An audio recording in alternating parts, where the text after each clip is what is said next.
Hello everyone. So today I'm here with another video, that is how to promote the Rook pawn. So promotion of other pawns like B, C, D, E, F and G. Promotion of these pawns has a strategy, one kind of strategy. And if you need to promote the H pawn or A pawn, both are Rook pawns. If you want to promote those pawns, there is a different strategy.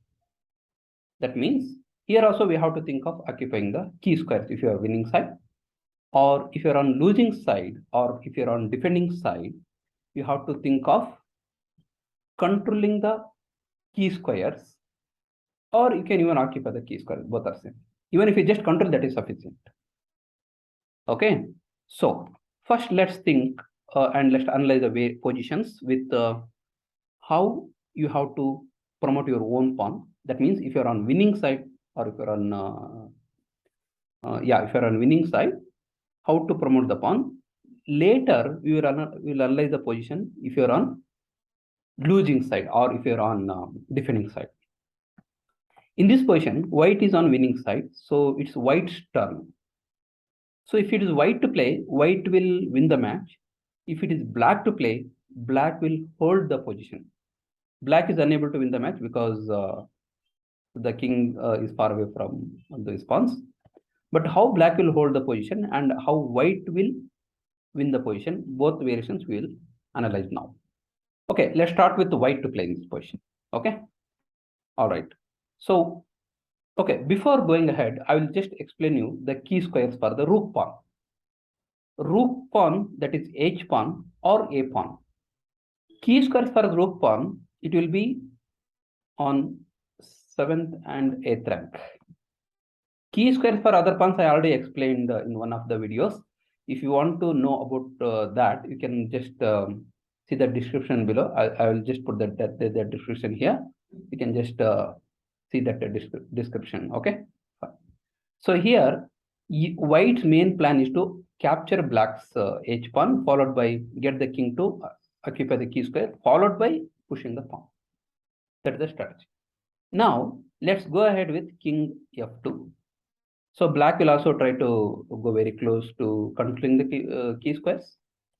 King B2, then king F3, king C3, king G4, king D4, king into H4, king E5.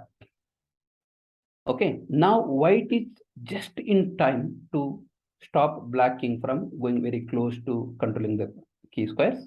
So white is playing king G5. In this position, king H5 is a mistake because black will just go king F6. If you go to king H6, king F7, and black is controlling the key squares.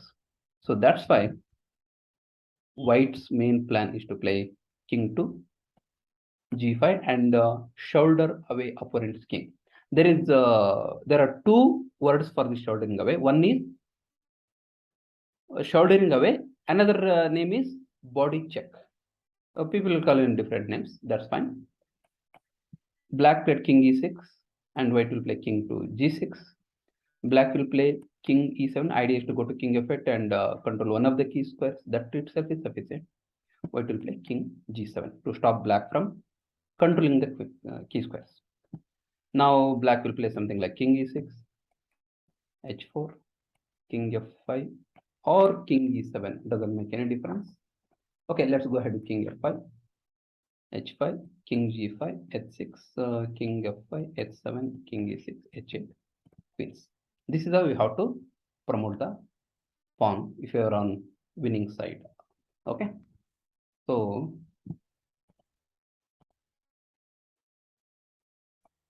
okay, now we'll discuss the positions if you're on losing side. That means if you're on defending side. Okay, so if you're on defending side, your main strategy is to go and control the key squares. As I already told you, key square for the rook pawn is in this position G7, G8. Okay, let's say king B2, king F2, king C3, king F3, king D4. White has to go and capture the pawn, followed by get the king up and control the key square, right? So that's why king G4. Now king E5, king into h4, king f6, king h5, king g7. You can just even occupy the key square. Even if you go to king f7 is also fine. That is also fine. Okay, fine. King. Okay, let's go king f7 for education purpose. King h6. White black can even go to king g8 and occupy that queening square. That is also draw. Black even can play king f8 in this position.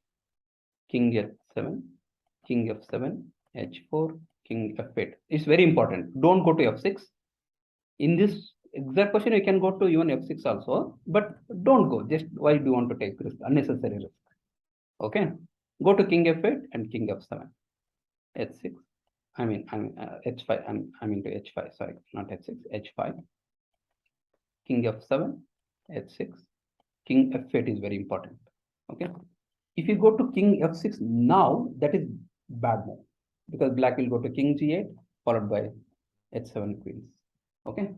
So that's why now exactly you have to go to king f8, king h7, king h8, king f7, pawn h7, king f8, and this is draw. Okay. So this is how, if you are on defending side, you have to draw like this by controlling the key square. If you are on winning side, you should occupy the key squares and you should win the match. So I hope you enjoyed the video. Thank you so much. And I request you all to subscribe and press the like button if you like the video. Thank you so much. Bye.